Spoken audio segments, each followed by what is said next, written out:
Hello, friends. Good morning and welcome to daily news analysis of the Hindu. Today the date is September 12th, so let's get started.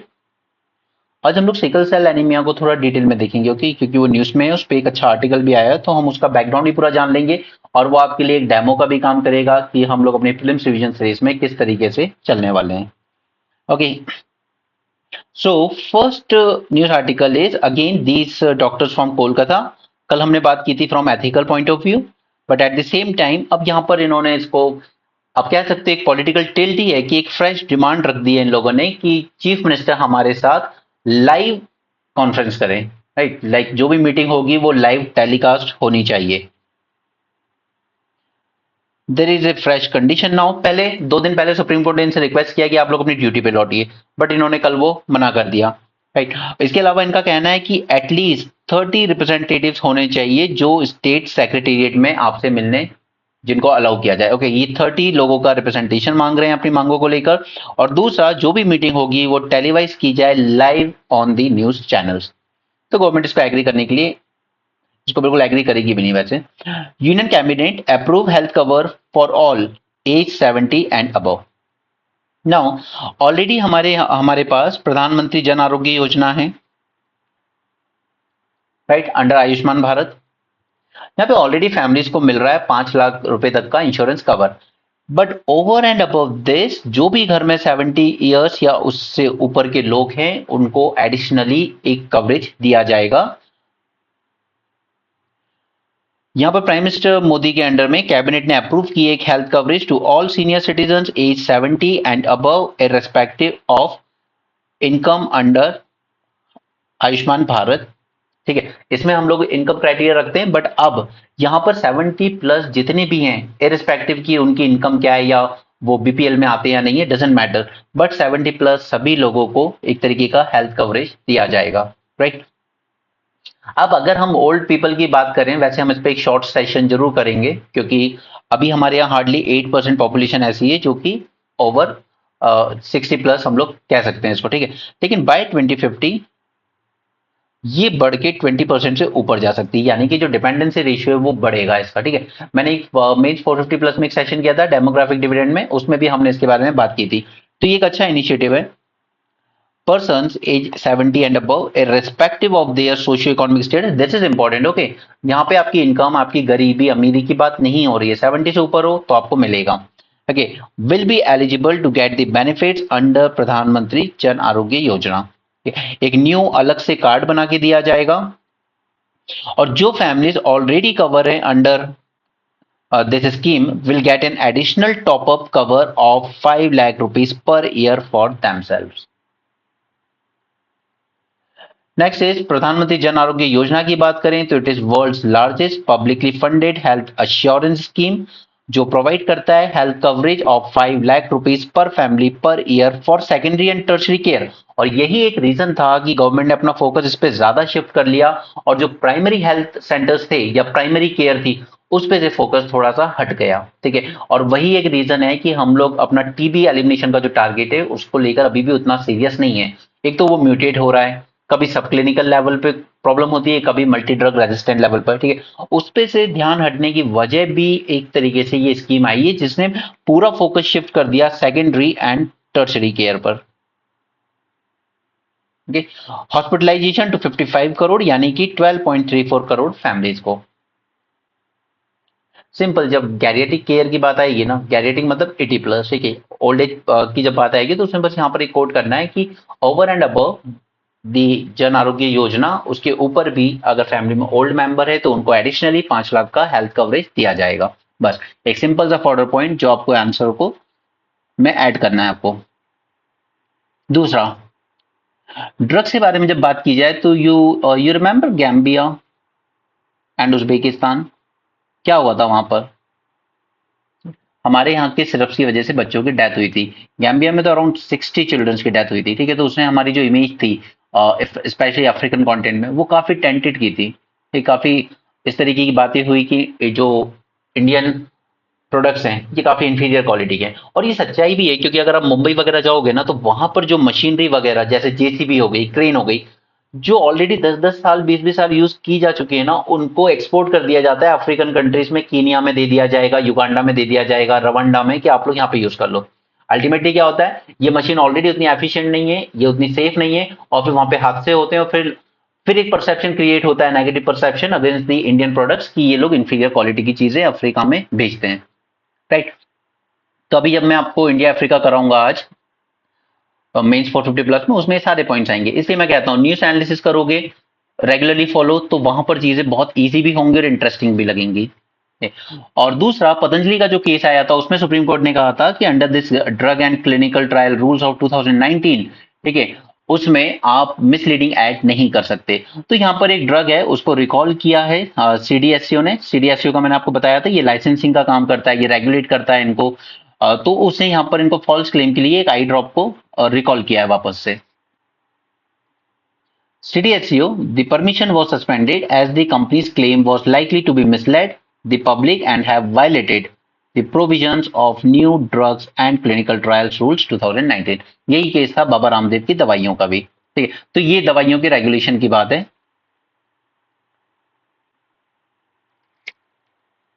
इसलिए पता है, अगर मैं 2-3 article बस ऐसे choose कर लूं और न्यूज़पेपर में वो करा दूं, तो उससे वो बात नहीं आएगी। ये जो छोटे छोटे न्यूज होती है ना, इनको कैसे यूज करना है अपने आंसर्स में, वो इंपॉर्टेंट है। बाकी वो आर्टिकल पूरे डिटेल में तो मैं आपको उन 2 सीरीज में करवा ही रहा हूँ, 450 प्लस में एंड शॉर्ट डिस्कशन में। पब्लिक अकाउंट्स कमेटी, इसके बारे में हमने कल 2-3 नई बातें जानी थी, राइट। कि जैसे अगर इसको सू मोटो एक्शन भी लेना है किसी स्टैट्यूटरी अथॉरिटी के, स्टैट्यूटरी रेगुलेटरी अथॉरिटी, ठीक है, इसीलिए मैंने इस पे आपको 20 मिनट का डिस्कशन कराया था शॉर्ट वीडियोस में, क्योंकि इनके साथ प्रॉब्लम ये है दैट अगर आपको इन स्टैट्यूटरी रेगुलेटरी अथॉरिटीज के अगेंस्ट सुमोटो एक्शन भी लेना है पीएससी को, तो आपको सेंटर का कंसेंट यहां पर चाहिए, राइट। और वही सेंटर रोक रहा है आज सेबी के अगेंस्ट, जो चेयरमैन है उनके खिलाफ इन्वेस्टिगेशन। क्यों? क्योंकि इन पे एलिगेशन है कि अडानी ग्रुप को इन्होंने फेवर किया इन्वेस्टिगेशन में। महिंद्रा एंड महिंद्रा ने इन्हीं की एक कंपनी, जहां पर इन मैडम के, सेबी के चेयरमैन के 99% शेयर है, उसको 3 से 4 करोड़ रुपए करीब की एक तरीके से रिश्वत ही दी है, क्योंकि इनके अगेंस्ट इन्वेस्टिगेशन चल रही थी, महिंद्रा ग्रुप के अगेंस्ट भी, ठीक है। कल मैंने वो बात की थी आपसे। एनीवे, तो ये जो पब्लिक अकाउंट्स कमेटी है, पिछले 10 साल में हमने क्या देखा? पिछले 10 साल में ये हुआ था दैट सिंगल गवर्नमेंट थी बीजेपी की, तो बिल्कुल अकाउंटेबिलिटी नहीं थी। जो गवर्नमेंट कर रही थी वो हो रहा था, पार्लियामेंट का जो ओवरसाइट मैकेनिज्म था वो पूरी तरीके से डिफंक्ट था। लेकिन अब वापस से आई कोलिशन गवर्नमेंट, ऑपोजिशन अच्छी खासी मेंबर्स लेकर आया। तो इस कमेटी में, क्योंकि ये प्रोपोर्शनल रिप्रेजेंटेशन के हिसाब से मेंबर्स नॉमिनेट होते हैं यहाँ पर, तो ऑपोजिशन मेंबर्स का वेटेज थोड़ा सा बढ़ गया। तो उन्होंने इसके लिए ये इंश्योर किया कि ये जो स्टैट्यूटरी अथॉरिटीज हैं, इनकी रेगुलेटिंग जो पावर है, इसका थोड़ा सा हमें सीएजी की रिपोर्ट के बेस पर, ठीक है, या फिर सुमोटो सीएजी के बिना भी हम लोग को इनको थोड़ा सा स्क्रूटनाइज करना है इनकी फंक्शनिंग को। और जो कि बीजेपी बिल्कुल अगेंस्ट में, बीजेपी के जो मेंबर बैठे हुए हैं इस कमेटी में, वो बिल्कुल अगेंस्ट है कि सेबी के अगेंस्ट कुछ भी इन्वेस्टिगेशन की जाए, या मिस बुच के अगेंस्ट, ठीक है। तो अब वापस से आया है कोलिशन वाला time. This is an opportunity for renewal of parliamentary oversight over the executive functioning. The proactive beginning of the newly constituted Public Accounts Committee is a case in this point. The panel has picked 5 subjects sumoto। अब देखिए, आप एकदम sumoto, यानी कि छोड़िए CAG वगैरह की report, कुछ भी छोड़िए, कोई कंप्लेन आई नहीं आई, डजंट मैटर। हमें लग रहा है कि यहाँ पे हमें इसकी फंक्शनिंग को स्क्रूटनाइज करना है, क्योंकि कॉन्स्टिट्यूशन ने वो अधिकार दिया है इस कमेटी को। फर्स्ट, अब इन्होंने 5 चीजें की है, पांचों चीज याद नहीं रखनी है, अभी हमारा काम की एक ही चीज है। इन्होंने पहले कहा कि जो रिफॉर्म किए गए बैंकिंग और इंश्योरेंस सेक्टर में, उनको हम स्क्रूटनाइज करेंगे। Review of the implementation of centrally sponsored welfare schemes, जैसे कि जन आरोग्य योजना में एक ही मोबाइल नंबर पे 9 लाख से ज्यादा कार्ड्स बना दिए गए। Policy measures underway for transition in the energy sector. Fourth, performance review of the regulatory body specialist establish bye act of parliament. ये जो 4th पॉइंट है, इसको लेकर ये आर्टिकल है। And levy and regulation of fee, tariff, user charge on public infrastructure and other public utilities, जैसे कि Adani group को आपने 7 से ज्यादा एयरपोर्ट दे दिए, जबकि मनमोहन सरकार ने रूल बनाया था कि 3 से ज्यादा नहीं देने किसी भी एक कंपनी को। लेकिन मोदी सरकार ने चेंज किया, और आज अडानी ग्रुप इंडिया के 7 सबसे बड़े एयरपोर्ट कंट्रोल कर रहा है, Delhi, Mumbai, Jaipur, Ahmedabad, Lucknow, and there is one more, I don't know which one. Okay, ये 7 कंट्रोल कर रहा है, और एक तरीके से मोनोपोली इस कदर बनाई है कि यहाँ पे वो मनमानी फीस चार्जेस कर रहा है, मनमानी पार्किंग चार्जेस ले रहा है, एयरलाइन से, ठीक है। और अंदर फिर जो भी आप सिटिंग अरेंजमेंट में आपकी जो भी खाने पीने की फैसिलिटीज वगैरह जो होती हैं उनके भी मनमानी प्राइस लगाए जा रहे हैं, ठीक है। तो ये सब भी स्क्रूटिनाइज करना चाहता है कि आप क्या लेवी लगा रहे हो, क्या फी टैरिफ वगैरह चार्ज कर रहे हो, यूजर चार्जेस, ठीक है। सिमिलरली टेलीकॉम में क्या हुआ, तीन ही मेजर प्लेयर रह गए। आज अगर एक ब्रांड अपनी प्राइस बढ़ाता है 666 से वो 800 कर देता है, तो बाकी के दो भी तुरंत कर देते हैं, राइट। तो ये सब चीजें स्क्रूटनाइज कर रहा है पब्लिक अकाउंट्स कमेटी। इसलिए जो बेवकूफ लोग कहते हैं कि कांग्रेस मुक्त भारत होना चाहिए, ऑपोजिशन मुक्त भारत होना चाहिए, ये सब चीजें नहीं हो पाएंगी। फिर जो कॉन्स्टिट्यूशन ने पार्लियामेंट को पावर दी है एग्जीक्यूटिव को स्क्रूटिनाइज करने की, उस पर एक ओवर पार्लियामेंट्री ओवरसाइट बनाए रखने की, वो सब बेकार हो जाएगा। फिर एग्जीक्यूटिव अपनी मनमानी करेगा, जैसा कि हमने पिछले 10 साल में देखा अडानी ग्रुप के केस में, टेलीकॉम सेक्टर के केस में।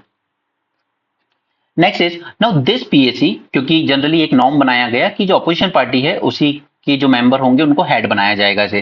तो यहाँ पे PAC headed by Congress MP mister KC Venugopal made use of the rule which clearly states that its functions can go beyond the formality of expenditure to its wisdom, faithfulness and economy। उन्होंने कहा कि यहाँ पर एक रूल है कि हम लोग चाहें तो इसका जो मैंडेट है कमेटी का वो एक्सटेंड कर सकते हैं बियॉन्ड जो ऑलरेडी यहाँ पे लिखा गया उसके। This rule has been used only rarely and to make a political point। CAG ये कॉन्स्टिट्यूशनल ऑफिस है, ठीक है। ये एग्जामिन करता है, ये ऑडिट करता है financial functioning of all the government departments, ठीक है, सेंट्रल लेवल पर भी स्टेट लेवल पर भी। There was serious allegation of crony capitalism in recent years, जैसे कि अडानी ग्रुप का हमने देखा था कि कैसे इसके लिए रूल्स चेंज कर दिए गए। जीएमआर ग्रुप मुंबई एयरपोर्ट को ऑपरेट कर रहा था और बहुत अच्छे से कर रहा था, काफी साल से, 30 साल की उसके पास ओनरशिप थी इसकी, ठीक है। लेकिन उसकी अगर आप पूरी टाइमलाइन देखोगे ना तो आपको दिखेगा कि 2 साल के अंदर उसको फोर्स किया गया कि आप अपने जो मुंबई एयरपोर्ट के आपके शेयर हैं उसको सेल ऑफ कर दीजिए। पहले इनकम टैक्स की रेट पड़ती है उसके यहाँ पर, और भी फिर ईडी की रेट पड़ती है, फिर इस तरीके से प्रेशर बनता है और फिर अल्टीमेटली वो अडानी ग्रुप को मुंबई एयरपोर्ट के राइट शेयर सेल कर जाता है, ठीक है। इसी को कहते हैं क्रोनी कैपिटलिज्म, यानी कि आप अपनी बिजनेस को एक्सपैंड करने के लिए पॉलिटिकल पावर का यूज कर रहे हो, ठीक है। Prime minister Modi ji Israel जाते हैं, अगले दिन अडानी ग्रुप के चेयरमैन जाते हैं और वहां पर हाइफा पोर्ट की अथॉरिटी उनको मिल जाती है, ठीक है। सिमिलरली इजराइल से प्राइम मिनिस्टर ग्रीस जाते हैं, उसके अगले दिन फिर से अडानी ग्रुप के चेयरमैन जाते हैं और वहां पर ग्रीस पर भी एक पोर्ट है, उसकी ओनरशिप भी इनको मिल जाती है। श्रीलंका गए थे प्राइम मिनिस्टर, उसके जस्ट 2 दिन बाद ही अडानी ग्रुप के चेयरमैन फिर से गए और वहां पर एक विंड प्रोजेक्ट का मिल गया, ठीक है। उसी तरीके से बांग्लादेश में भी यही एलिगेशंस लगे हुए हैं। इस वक्त कीनिया के नायरोबी में भी एयरपोर्ट टेक ओवर किया अडानी ग्रुप ने, उसके अगेंस्ट प्रोटेस्ट चल रहे हैं, ठीक है। तो all these are example of crony capitalism. The government has refused to investigate serious charges against SEBI chairman Ms. Buch and Adani Group, which controls 7 Indian airports। तो ये दिखाता है क्रोनी कैपिटलिज्म क्या है, और इसमें सिर्फ इसीलिए इनइक्वालिटी इतनी बढ़ती है जब क्रोनी कैपिटलिज्म होता है, rich get the richer but poor gets poorer, और वो आम आदमी समझ नहीं रहा है कि उसकी लाइफ मुश्किल हुई है, उसकी डिस्पोजेबल इनकम जो होती थी वो कम हुई है। The BJP has already opposed any PSC investigation in these questions। यहाँ पे 22 मेंबर्स हैं PSC में, जिसमें से 13 मेंबर्स बीजेपी से आते हैं, 9 आते हैं ऑपोजिशन से। PSC and department related standing committees जो कि 24 होती हैं, जिनको अभी तक बनाया नहीं गया है, many of which are yet to be constituted, should assert their role as instruments of parliamentary authority and enforcer of the executive accountability to the people।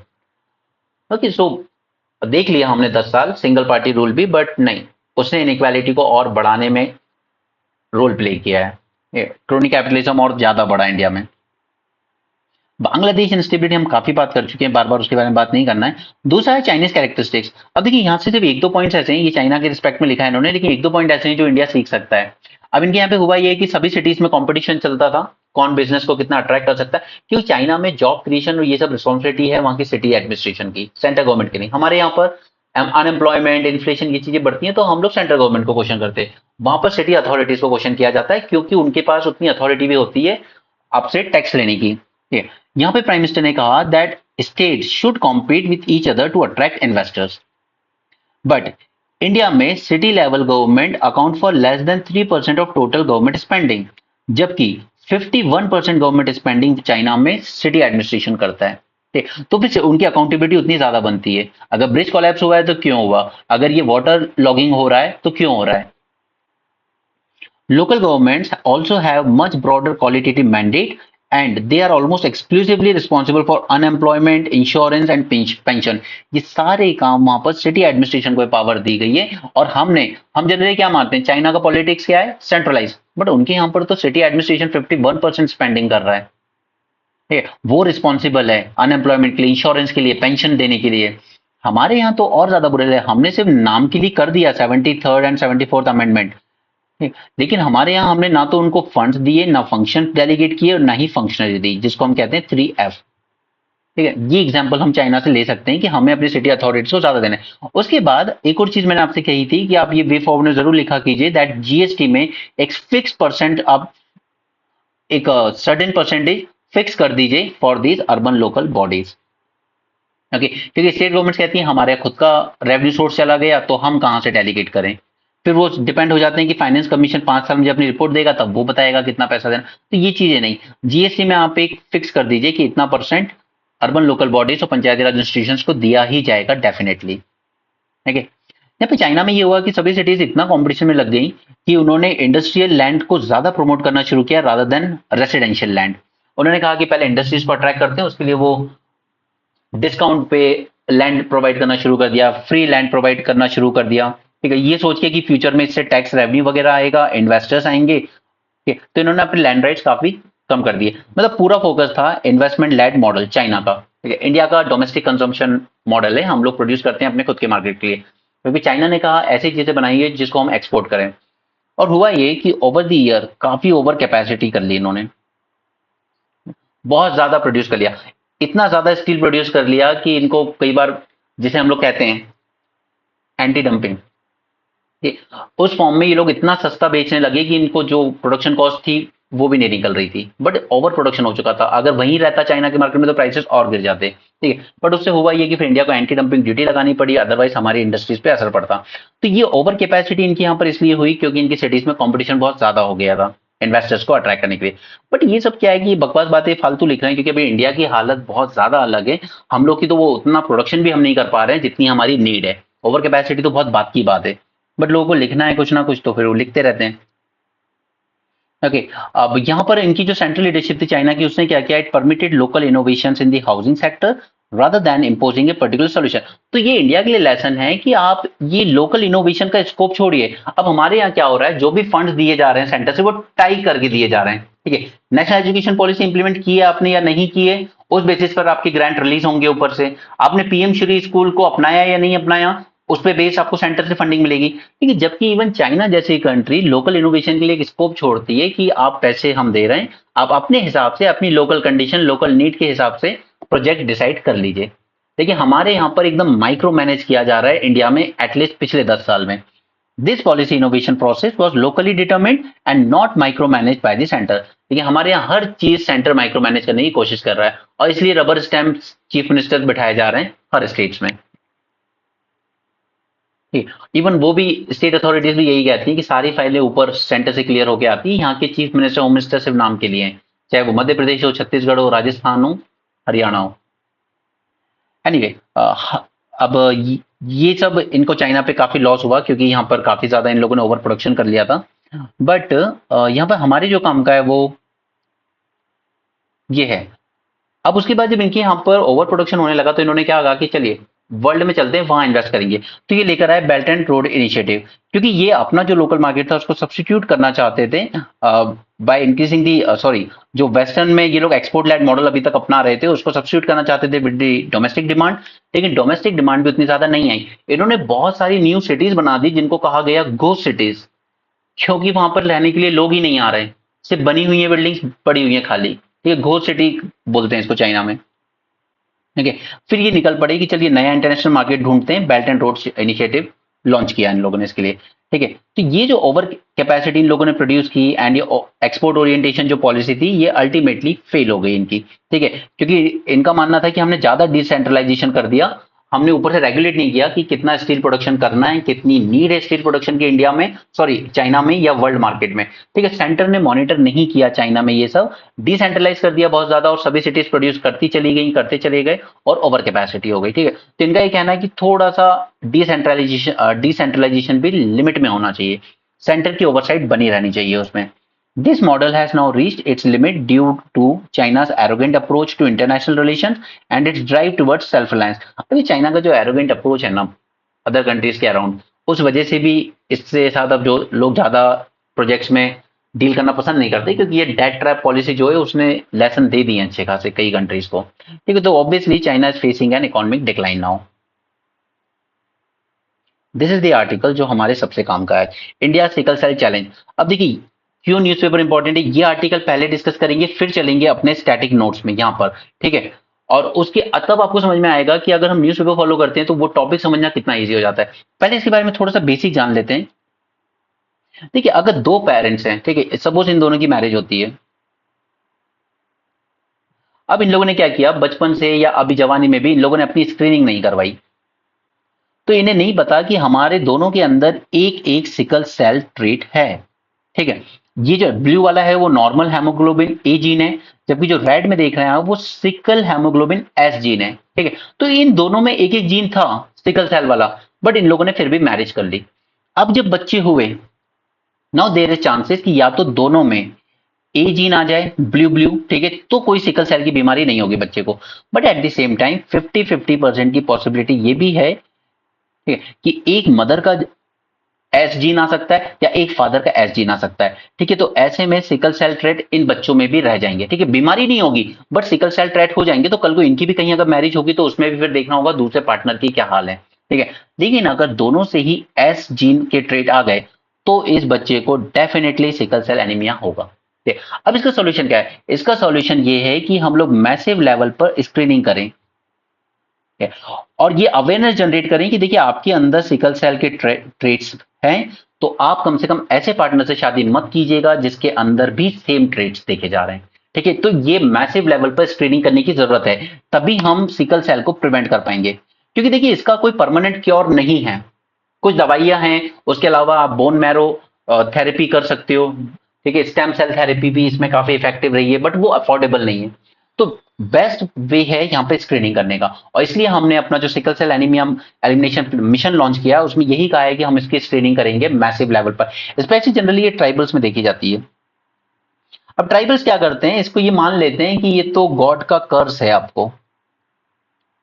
कई बार कि बच्चे की शादी में दिक्कत आएगी तो डिस्क्लोज नहीं करेंगे। ठीक है, वो डिस्क्लोज नहीं करते कि हमारे बच्चे के अंदर ये सिकल सेल के ट्रेट्स हैं, और फिर ये मैरिज हो जाती है और अल्टीमेटली ये वाले रिस्क जो होते हैं बच्चे में आने में ये और ज्यादा बढ़ जाते हैं। ठीक है, तो सबसे इजी मेथड अगर कुछ है तो वो है स्क्रीनिंग करना और इनके अंदर अवेयरनेस लाना कि आपके अंदर ये ट्रेट्स हैं, प्लीज फाइंड ए पार्टनर जिसके अंदर ये ट्रेट्स ना हो। ठीक है, ताकि ये वाली सिचुएशन बनने के चांसेस कम से कम हो जाए। ठीक है, इतनी बात समझ में आई। सेकेंड इज कि हमारे जो आरबीसीज होते हैं वो नॉर्मली ऐसे राउंड शेप के होते हैं, जैसे आप यहाँ देख रहे हो, तो वो स्मूथली फ्लो करते रहते हैं।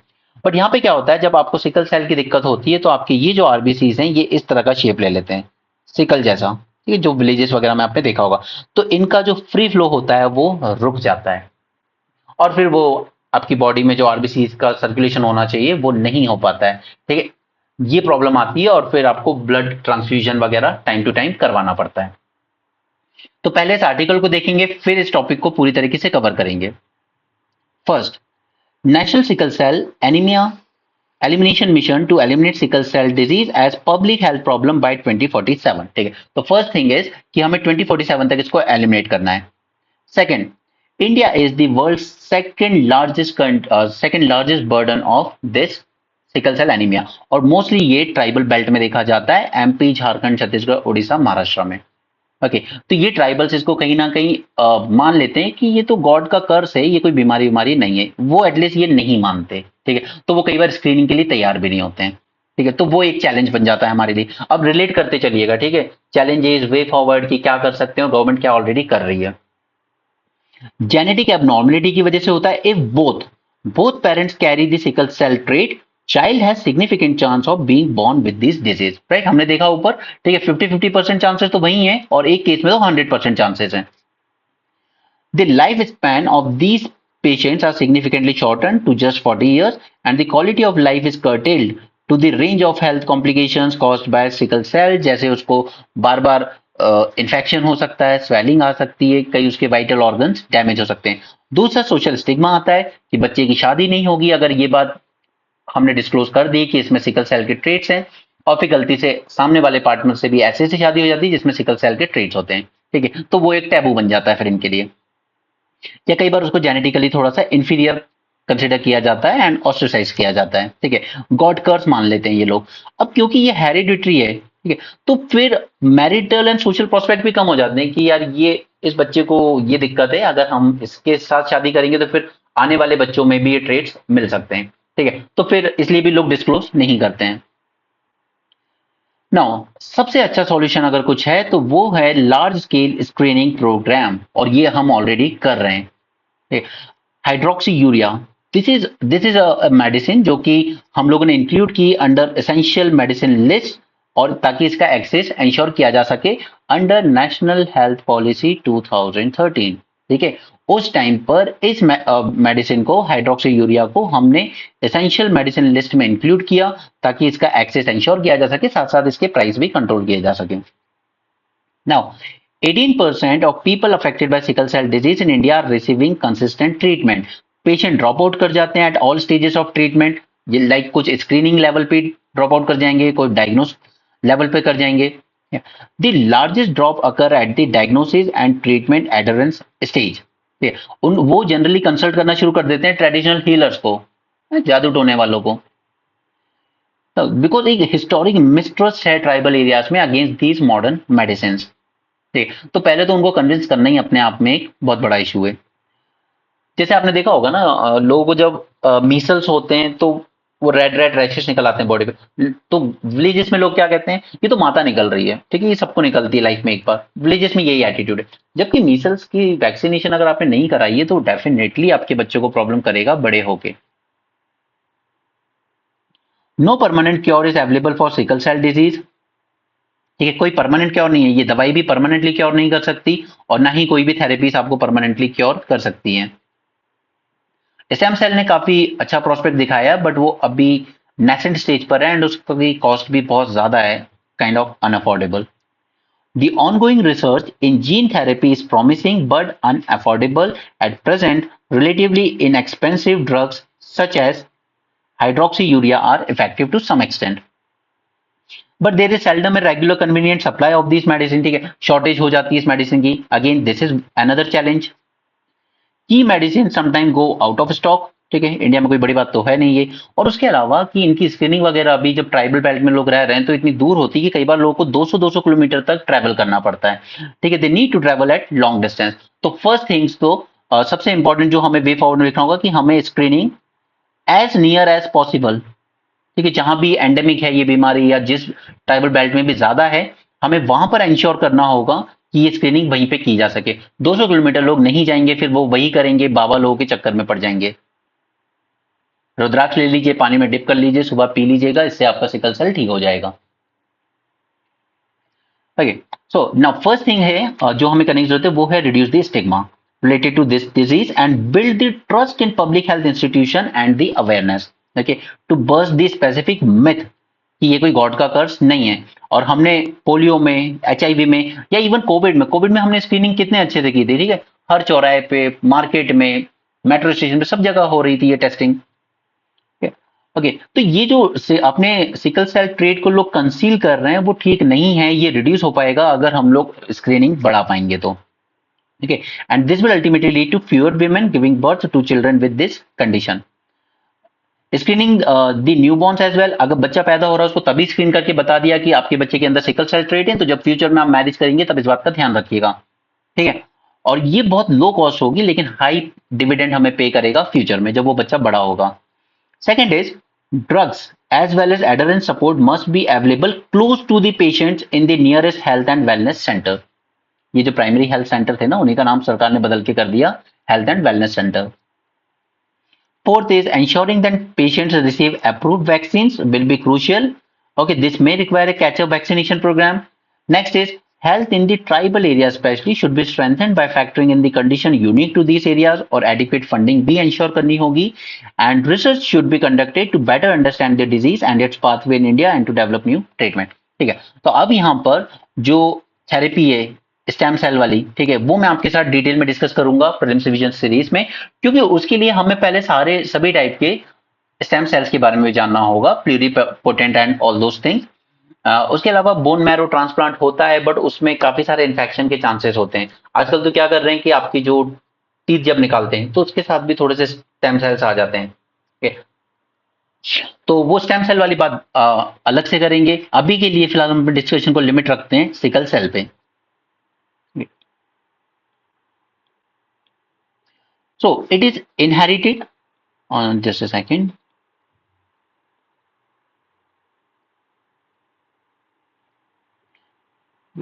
इनहेरिटेड ग्लोबल डिसऑर्डर है।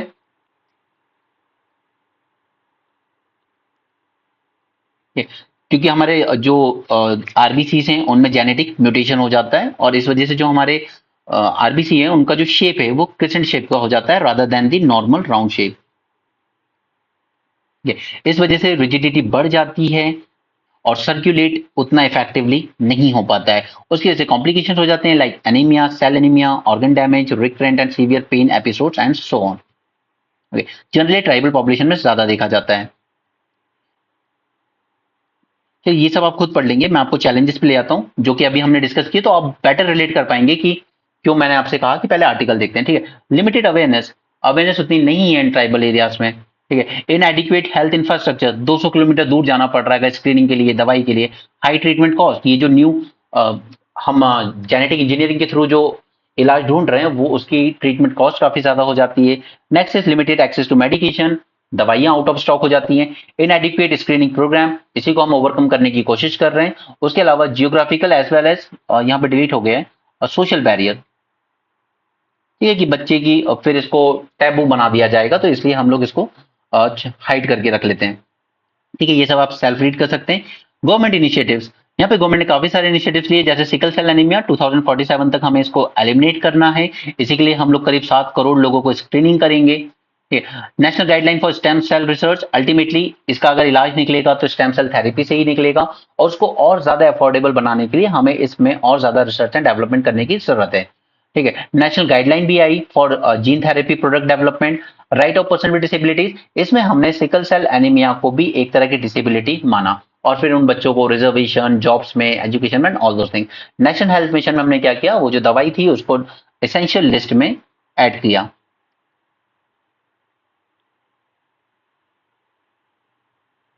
राइट, हमारा टारगेट क्या है कि हमें एलिमिनेट करना है बाय 2047, और इसके लिए CSIR is developing a gene editing therapy for this sickle cell anaemia. उसके अलावा स्क्रीनिंग एंड अवेयरनेस कैंपेन पर ज्यादा फोकस करना है। अब देखिए, अगर ये सिर्फ एक इस मिशन को लेके कोई आपको 20 मिनट का वीडियो बना के दे रहा है, that is not gonna work. ठीक है, ये 3 फीचर्स याद रखिए, आगे बढ़ जाइए। सिर्फ सिकल सेल एनीमिया मिशन पे तो क्वेश्चन नहीं आने वाला ना एटलीस्ट मेंस में। ठीक है, तो सिर्फ 3-4 पॉइंट्स याद रखिए हर एक स्कीम के, हर एक मिशन के, उतना काफी है। बट लोग क्या करते हैं, एक एक कीवर्ड उठा लाते हैं, उस पर 20-20 मिनट की वीडियो बना के यूट्यूब पे आपका टाइम वेस्ट करते हैं, और आप लोग देखते भी हो, सच्चाई ये है। ये मजा आता है देखने में, देख रहे हैं, बट अब वो एग्जाम से आपको डिस्ट्रैक्ट कर देता है। एग्जाम की जो नीड है उस पर स्टिक कीजिए, नॉलेज वॉलेज ये सब बाद में करते रहिएगा। ओके, एनीवे, हमारा ये जो नेशनल हेल्थ मिशन 2013 आया था, उसने भी बात की थी कि हमें अवेयरनेस बढ़ाने की जरूरत है अमंग दिस ट्राइबल बेल्ट, ताकि एक अर्ली डिटेक्शन किया जा सके एंड इंश्योर किया जा सके कि इनको टाइमली ट्रीटमेंट मिल रहा है। और इसी के लिए इसने जो ड्रग थी हाइड्रोक्सी यूरिया, उसको एसेंशियल मेडिसिन लिस्ट में शामिल किया। राइट, स्टेम सेल रिसर्च 2017 के लिए गाइडलाइंस आई, उसने रिस्ट्रिक्ट कर दिया commercialisation of stem cell therapies to clinical trials except this bone marrow transplantation for sickle cell disease. ठीक है, सिर्फ ये अलाउ किया गया क्योंकि इसके अलावा कोई इलाज है भी नहीं इसका अभी। Okay, then there were national guidelines for gene therapy product development and clinical trials 2019 में आई थी। इसने भी इनहेरिटेड जेनेटिक डिसऑर्डर्स जो होते हैं उन्हीं के थेरेपीज के लिए कुछ गाइडलाइंस दी थी, और यहाँ पे इसने अप्रूव किया था 5 ईयर का project to develop CRISPR techniques for sickle cell anaemia treatment. Person with disability, यहाँ पे 21 डिसेबिलिटीज में शामिल किया गया सिकल सेल डिजीज को भी। ठीक है, तो वो भी एक तरह की डिसेबिलिटी मानी जाएगी। तो फिर हायर एजुकेशन में आपको रिजर्वेशन मिलता है, गवर्नमेंट जॉब्स में रिजर्वेशन मिलता है, एलोकेशन ऑफ लैंड आपको दिया जाता है। ठीक है, फ्री एजुकेशन दिया जाता है आपके चाइल्ड को बिटवीन 6 to 18 ईयर्स। राइट, तो ये सारे इनिशिएटिव्स हैं गवर्नमेंट के, 4-5 याद रखिए बस, काफी है। फर्दर स्टेप्स हम लोग क्या ले सकते हैं, यही स्टेप्स लेने की जरूरत है हमें जो हमने अभी तक पढ़ा। अर्ली डिटेक्शन एंड स्क्रीनिंग, यही इसका सबसे बड़ा सॉल्यूशन है। At the same time hydroxy urea जैसी जो दवाइयां हैं इनकी अवेलेबिलिटी इंश्योर करना भी जरूरी है। जितना ज्यादा हम आइडेंटिफाई कर पाएंगे अर्ली स्टेज पर उतना बेटर होगा, और वो तभी हो पाएगा जब क्लिनिकल ट्रायल्स में इक्विटेबल एक्सेस हो। क्योंकि जनरली क्या होता है, जो बीमारियां ट्राइबल्स को ज्यादा हार्म करती है ना, उनको उतना सीरियसली नहीं लेती हैं अथॉरिटीज कि हाँ ठीक है छोड़ो। इसलिए टीबी आज तक एडमिट नहीं हो पाया है, क्योंकि उसको माना भी जाता है poor man disease. Public education and awareness की अगर बात करें तो यस, पब्लिक अवेयरनेस बहुत जरूरी है इसके लिए, क्योंकि हेरिडिटी नेचर है तो कम्युनिटीज को एजुकेट करना बहुत जरूरी है, अदरवाइज फिर इसको सॉल्व नहीं कर पाएंगे। उसके अलावा जेनेटिक टेस्टिंग सबसे ज्यादा इंपॉर्टेंट टूल होने वाला है, जैसे ही इसमें और ज्यादा चीजें बेटर होती हैं। रिसर्च एंड डेवलपमेंट में हम लोग और ज्यादा रिसोर्सेस एलोकेट कर सकते हैं, specially specially in genetic and molecular aspect of sickle cell disease, ताकि और बेटर एंड इफेक्टिव ट्रीटमेंट तैयार किया जा सके। ठीक है, और comprehensive health care access provide करना भी जरूरी है for long term health outcome. Okay, तो आई होप कि आपको यहाँ पे इतना कंटेंट तो हो गया हो कि अगर सिकल सेल डिजीज को लेकर एग्जाम में क्वेश्चन आता है, now you can handle it, right. आएगा तो सिर्फ वो 10 मार्कर में आएगा, उससे ज्यादा नहीं आएगा। ठीक है, अगर ओवरऑल पूरा बायोटेक्नोलॉजी का आएगा कि कैसे हम इसको हेल्थ सेक्टर में यूज कर रहे हैं अच्छे से, तो वो फिर उसमें आप इसको एक अच्छा खासा वन पैरा बना के लिख सकते हो। ठीक है, वो बायोटेक्नोलॉजी में आपके साथ पूरी बुकलेट शेयर कर चुका हूं, बट उस पर वीडियोस मैं वन बाय वन बनाऊंगा आपको प्रीलिम्स रिवीजन सीरीज में। ठीक है, तो आगे चलते हैं, यहां तक हो गए। हाँ, ये क्वेश्चन आप स्क्रीन पे आराम से वीडियो पॉज करके देख लीजिए और प्लीज इसको अटेम्प्ट कीजिए, मुझे जानना है आप इसको सॉल्व कर पाते हैं नहीं। ये क्वेश्चन है सिकल सेल एनीमिया पर, पॉज करके अच्छे से इसको सॉल्व कीजिए, इसका आंसर पोस्ट कीजिए कमेंट सेक्शन में। Second question is on public accounts committee, again pause the video, solve the answer and post it in comment section. And third है जो हमने कल डिस्कस किया था ANRF पे, ठीक है, अनुसंधान नेशनल रिसर्च फाउंडेशन। तो इन तीनों क्वेश्चन के आंसर पोस्ट कीजिए, और मैंने यहाँ पे आंसर दिए भी नहीं है आपको, आई जस्ट वांट टू सी आप में से कितने इसको सही कर पाते हैं। ठीक, क्योंकि ये सब डिस्कस किया हुआ है न्यूज़पेपर में, इसलिए मैंने ये क्वेश्चन डाले आज, वैसे मैं आपको जनरली क्वेश्चंस देता नहीं हूँ। एक स्कीम आई थी कुछ साल पहले, vibrant village program, I think आपको याद होगा। ठीक है, उसमें हम क्या कर रहे थे, बॉर्डर एरिया पे जो विलेजेस लगे हैं उनको मेन स्ट्रीम से और ज्यादा कनेक्ट करना है, वहां का इंफ्रास्ट्रक्चर और ज्यादा इंप्रूव करना है। So develop border areas act as a deterrence to adverse risk claim. क्योंकि हिमाचल में एक गांव था, उसने कहा था कि देखिए इंडियन गवर्नमेंट तो हमारी सुन नहीं रही है, बेसिक एमिनिटीज हमें प्रोवाइड नहीं कर रही है, कनेक्टिविटी प्रोवाइड नहीं कर रही है, तो हम चाइनीज अथॉरिटीज से भी मदद ले सकते हैं, क्योंकि वो इंट्रूशन करते रहते थे बीच बीच में। ये तो इस तरह की चीजें हो रही थी, क्योंकि हमने इन विलेजेस को नेग्लेक्ट करना शुरू कर दिया था। हम लोगों ने इनको हमेशा टैग किया एज अ लास्ट विलेज। फिर मोदी सरकार ने इसको चेंज किया कि no, this is not the last village, but actually this is the first village. जब आप इंडियन बॉर्डर से एंटर कर रहे हो, this is the first village, तो आपने इसको लास्ट विलेज क्यों डिक्लेयर किया हुआ था, राइट। तो मोदी सरकार ने कुछ कुछ अच्छा भी किया है, और जो अच्छा किया उसको अप्रिशिएट करना भी बनता है। The objective of the government is to transform the villages along the northern border, especially with China, ठीक है, Himachal, Arunachal, suffering from limited connectivity, infrastructure into model village, ठीक है, as a model village में हमें इसको convert करना है। Border area development as a core component of national security, इसके लिए लॉन्च किया था vibrant village program for development of border villages as a centrally sponsored scheme, ठीक है, यानी कि स्टेट गवर्नमेंट को भी अपना कंट्रीब्यूशन करना होगा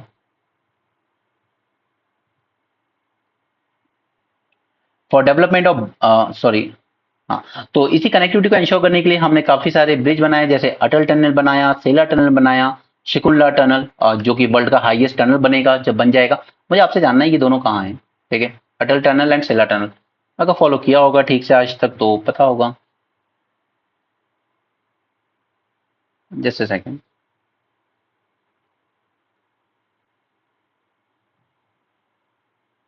army officer attack their women friend raped in Madhya Pradesh. अब ये हमारे इंदौर में हुआ है, ठीक है, तो आप देख सकते हो कि लॉ एंड ऑर्डर की हालत क्या है, जबकि हमारे यहाँ जो चीफ मिनिस्टर है वही हमारे होम मिनिस्टर भी हैं।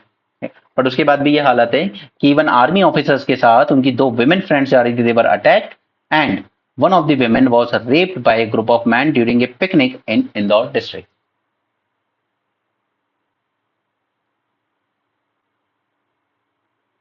ये सब होता है जब आप हद से ज्यादा बेरोजगारी बढ़ाते रहते हो और फिर क्राइम इस तरह के होते रहते हैं। लॉ एंड ऑर्डर का सीधा सीधा कनेक्शन है आपकी एम्प्लॉयमेंट लेवल से। कंट्री में ज्यादा अनएम्प्लॉयमेंट होगा तो उतनी ही ज्यादा एंटी सोशल एलिमेंट्स आगे आएंगे।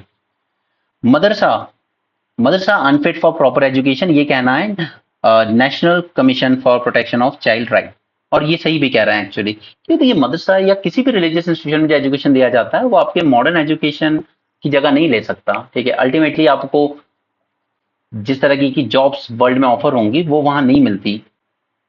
और मुझे आज तक ये समझ में नहीं आया कि आखिर मदरसा चल क्यों रहे हैं। ठीक है, आपको पढ़ाना है, आप एक सेकुलर स्कूल में पढ़ाइए ना। But at the same time कल हमने एक न्यूज आर्टिकल देखा था जहाँ पे हमने बात की थी कि एक कॉलोनी में एक मुस्लिम आदमी ने घर खरीद लिया तो उसके अगेंस्ट प्रोटेस्ट हो रहे थे।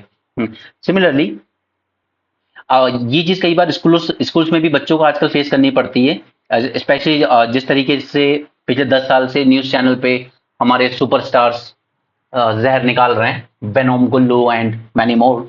ओके, तो उसका भी एक असर है कि आज स्कूल में छोटे छोटे बच्चों के अंदर भी वो एक नफरत सी बनी हुई है कि ये मुस्लिम लड़का है, हमें इससे बात नहीं करनी, हम इसके साथ नहीं बैठेंगे। ये चीज हुई है। ठीक है, एक और टीचर का आया था जहाँ पे वो एक मुस्लिम लड़के को बेरहमी से मार के उससे कह रही थी कि ये मॉमडन लेडीज जो हैं ये बच्चों की पढ़ाई के लिए सीरियस नहीं होती हैं। तो इस तरह के वीडियोस आते रहते हैं और ये नफरत बढ़ती रहती है, तो इसलिए भी शायद कई बार ना चाहते भी मदरसा में भेजना पड़ता है। और एक और चीज, मदरसा में ऐसा नहीं है कि सिर्फ मुस्लिम बच्चे जा रहे हैं, हिंदू बच्चे और दूसरे रीजन के बच्चे भी जाते हैं जो भी आसपास रहते हैं। ओके, सो यहाँ पर national commission for protection of child right, the top child right protection body, told the Supreme Court that madrasas are unsuitable और unfit places for children to receive proper education.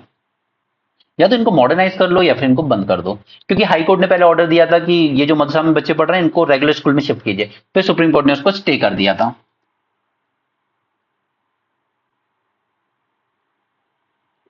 The textbook in madrasa profess supremacy of Islam, merely teaching a few NCRT is a mere guise in the name of imparting education and does not ensure that children are receiving formal and quality education। कुछ एक NCERT पढ़ा देते हो, कहते हो कि नहीं हम तो देखिए नॉर्मल एजुकेशन ही दे रहे हैं, बट वो नहीं, रेगुलर स्कूल की जगह नहीं ले सकता। The NCPCR highlighted issue of curriculum, eligibility of teachers, opaque funding, violation of land laws, failure to provide children a holistic environment as problem associated with madrasa. Madrasa education is neither all-encompassing nor thorough. Madrasa infringe on children's fundamental right to good education by failing to provide these basic requirements, क्योंकि ये आपको jobs नहीं दिला पाएंगे। But at the same time जो दूसरे religion के बच्चे जा रहे हैं उनके साथ प्रॉब्लम ये है कि providing Islamic religious education to non Muslims was violative of article 28(3), ठीक है, ऑफ द कॉन्स्टिट्यूशन, जो कहता है right against force participation religious instruction और worship. Now centre give clearance for mission Mausam, इसमें हम लोग कुछ नहीं करेंगे ज्यादा, मिनिस्ट्री ऑफ अर्थ साइंस इसको देखेगी। The aim of the program will be to bolster the research and development and capacity in atmospheric science, weather surveillance, modelling, forecasting, management etcetera. तो इसके लिए हम डेप्लॉय करेंगे next generation radars and satellite. Just give me a minute.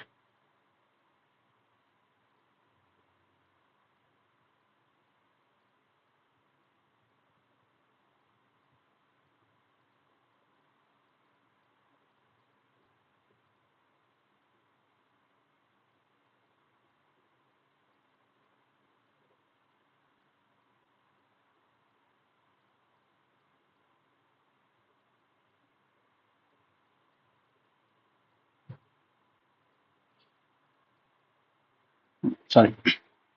Yeah.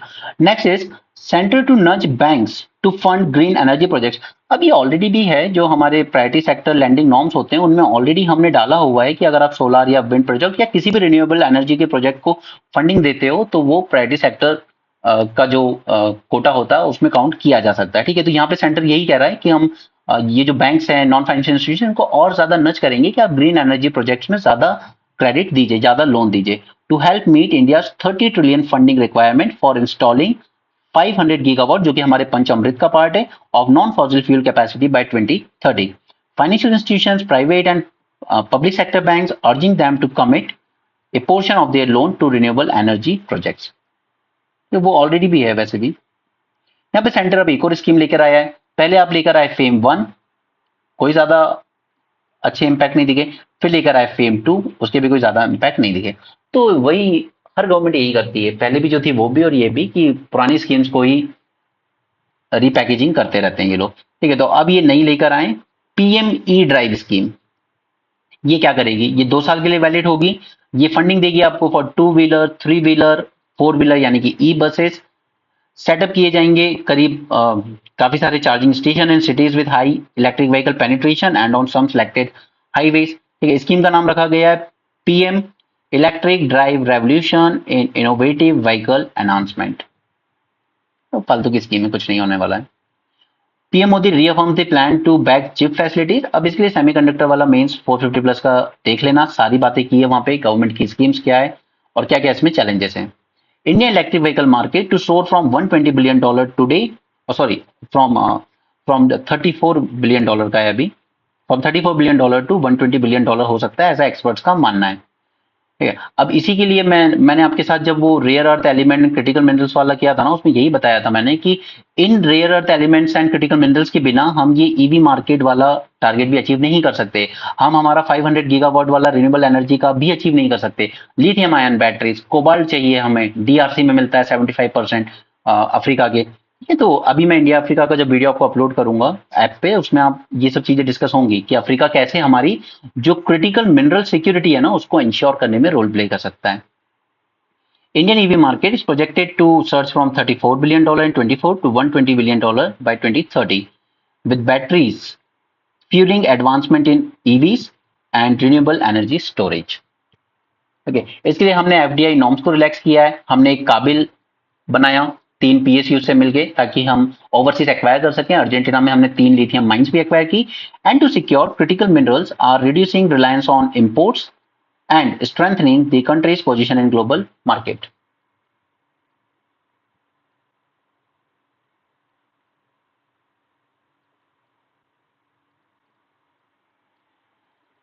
Next is shadow fleet. Shadow fleet क्या है ये मैं आपको पहले ही बता चुका हूँ। ठीक है, ये कोई कंट्री ओन नहीं करता इन शिप्स को, ठीक है? ये एकदम नॉर्मल होती है, लाइक ये आप कह लीजिए कि एक तरीके से अंडरग्राउंड जैसे चलती है ना, इनकी कोई ऑनरशिप नहीं है, प्राइवेट लोग चला रहे हैं और इनके लिए कोई, इनके पास कोई इंश्योरेंस नहीं है, कुछ नहीं है, रिस्क इनका सब उसका इनका, लेकिन उतनी हाई चार्जेस भी होते हैं। तो रशिया इनको बहुत ज्यादा यूज कर रहा है। तो अब यूके ने कहा है कि हम इम्पोज करेंगे sanctions on 10 ships from Russia shadow fleet. तब जो भी इनको ऑपरेट कर रहा है हम इन पर भी सैंक्शंस लगाएंगे। ठीक है, ये शैडो फ्लीट मैं आपको पहले एक्सप्लेन कर चुका हूं। आज साइंस के पेज पे एक बहुत अच्छा आर्टिकल है।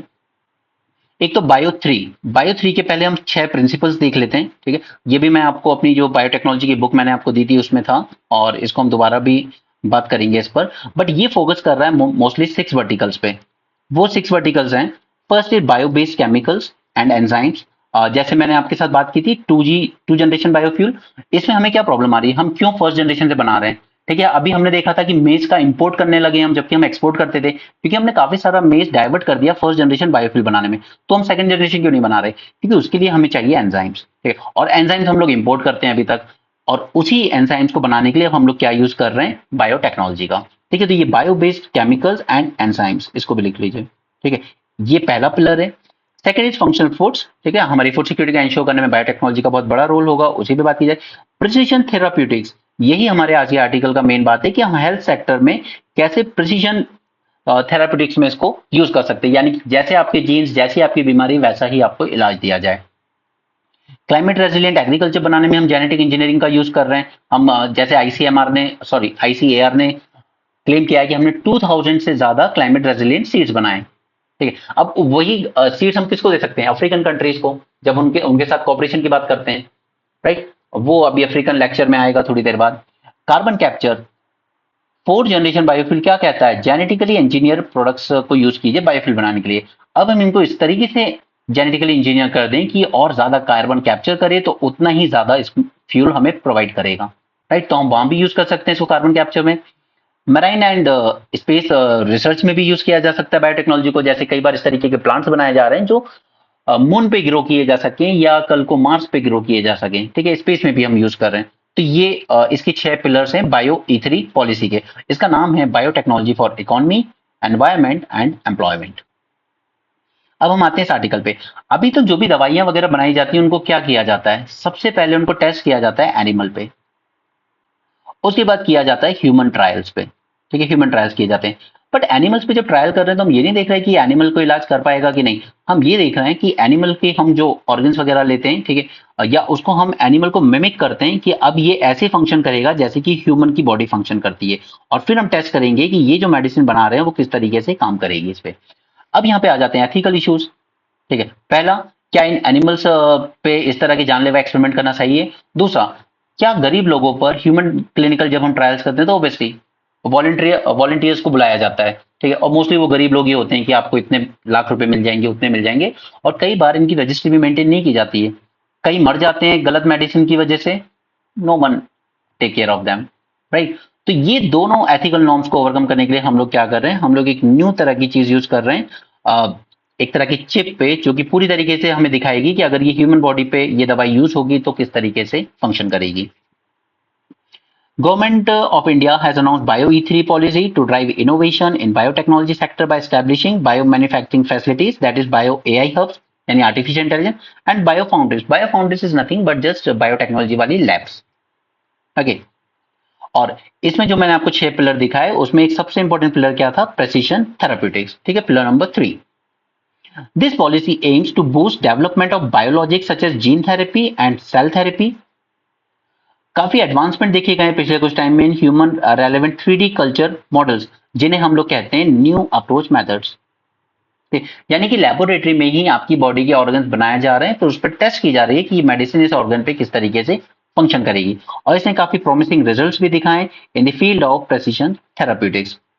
इसमें कुछ एग्जाम्पल आते हैं प्रेसिशन मॉडल्स में, जैसे 3D spheroids, organoids, bioprinting, organ on chips. Now this organ of chip is the topic of the day. The global organ on chip market is $1.4 billion by 2032, ऐसा मानते हैं ये लोग, and this expansion is the result of increasing investment in research and development within the field of NAMS, that is जो हमने ऊपर देखा new approach methods, okay, particularly organ on chip methodology. तो पहले इसको जान लेते हैं कि आखिर ये ऑर्गन ऑन चिप मैथोडोलॉजी क्या है।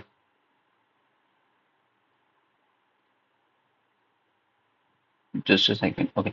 This organ on chip is a small device designed to recreate the dynamic functions of some human organ in a controlled microenvironment. Okay, so they are expected to yield better than the cell cultures and animal models जो researchers अभी currently use करते हैं for testing their cure. Okay. So ये potential रखता है इस पूरे health care sector को रेवोल्यूशनाइज करने का by integrating the cells drive from human body with a well defined in vitro biological environment, यानी कि लेबोरेटरी में, that can mimic as a body condition. Okay, so this will increase the demand to replace the use of animals to test drugs. तो animals पे test करने की हमें जरूरत नहीं पड़ेगी और बेटर रिजल्ट भी आएंगे, क्योंकि अभी करंटली हम लोग जो मेथड यूज करते हैं दवाइयों को डेवलप करने के लिए, is that many drug candidates fail in the final stage of the clinical trial. यानी कि जब एनिमल्स पे यूज कर रहे हैं तब तो वो ड्रग्स पास दिखाते हैं, बट जब बाद में हम उसको ह्यूमन पे यूज करते हैं तो वो फेल हो जाते हैं। रीजन सबसे बड़ा यही है कि early stages of the trials of these drugs are tested on animal models, but ultimately ये ह्यूमन के ऊपर जब ट्राई करते हैं तब ये फेल हो जाते हैं।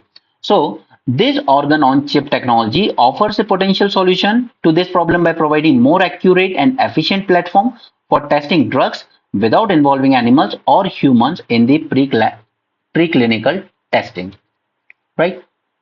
This technology can also reduce the time and cost of drug development. जैसे कई बार कैंसर की दवाई को पूरे क्लिनिकल ट्रायल से होते होते 10 से 20 साल लग जाते हैं।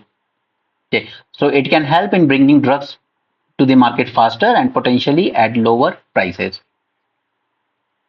तो चलिए, बट लेकिन इस टेक्नोलॉजी को लेकर खासकर इंडिया में क्या चैलेंजेस है? फर्स्ट, पहले इंडिया ने ऑलरेडी एक स्टेप तो लिया है कि उसने अमेंड किया अपने new drugs and clinical trial rules 2019 को to permit the use of human organs on chip. तो ये पहला स्टेप तो इंडिया ने एटलीस्ट ले लिया है, ठीक है, and other new methods prior to and in conjunction with the animal testing when evaluating new drugs. तो ये एटलीस्ट हम लोग ले चुके हैं। सेकेंड, अब ये जो ड्रग्स हमें जो डेवलप करने हैं ऑर्गन ऑन चिप टेक्नोलॉजी, ये इसमें जरूरत होती है एक्सपर्ट्स अलग अलग फील्ड से आने की, जैसे बायो इंजीनियरिंग के एक्सपर्ट भी चाहिए, pharmacology, biotechnology, computer science and clinical medicine. ये सारे एक्सपर्ट जब साथ में वर्क करेंगे तभी हम ये प्लेटफॉर्म डेवलप कर पाएंगे, यानी कि इस टेक्नोलॉजी को उतना डेवलप कर पाएंगे। So India need to establish a dedicated centre that facilitate such collaboration. अब ये सब वे फॉरवर्ड्स हैं, ठीक है, जो इंडिया को करना है, तो ये सभी आपके आंसर का पार्ट बनेगा अल्टीमेटली। सेकंड, अगर हम इस तरीके के सेंटर बनाते हैं तो presence of such centre will help converse between industry and academia. Third, researchers, but in researchers को जो रेगुलेटरी बॉडीज है, क्योंकि अभी तक ये जो रेगुलेटरी बॉडीज बनी हुई हैं, जो इनके स्टैंडर्ड्स बने हुए हैं, वो बने हुए हैं एनिमल और ह्यूमन क्लिनिकल ट्रायल्स की टेस्टिंग के लिए। ठीक है, तो उनको भी चेंज करना जरूरी है। So they need to navigate the regulatory framework pertaining to the development, standardisation and qualification of organ on chip devices. Next is building a new skill base for next generation of scientists and engineers and help ensure a steady flow of talent to drive the development of organ on chip technology forward. The center could even create opportunities for an industry linked doctoral program. ठीक है, जैसे हो सकता है कि आप पढ़ाई के साथ साथ इंडस्ट्री के साथ काम भी कीजिए, फिर बीच में इंडस्ट्री से ब्रेक लेके आप और फर्दर स्टडीज कर सकते हो, फिर वापस इंडस्ट्रीज में काम कर सकते हो। ठीक है, यानी कि इंडस्ट्री आपको एनकरेज करेगी कि आपने हमारे यहाँ इतना काम किया ना, अब हम चाहते हैं कि आप अगले लेवल की चीजें सीखो, तो हम आपको आपकी फर्दर स्टडीज के लिए दूसरी यूनिवर्सिटी भेज रहे हैं। यानी कि इंडस्ट्री आपके नॉलेज को और एनहांस करने में मदद करेगी। ठीक है, तो अगर इस तरह का कल्चर हम डेवलप कर सकें अपने इंडिया में तो वो बहुत हेल्पफुल होगा, right? To help graduate and postgraduate students to move seamlessly between academia, research, and industry after completing their education. Okay, so it was a nice article. यहाँ पे बायो 3 का प्रपोजल है और बस that's it for the day. So thanks for joining this session. Have a great day and keep learning, and do join the prelims revision series and mains 450 plus program going on the official app.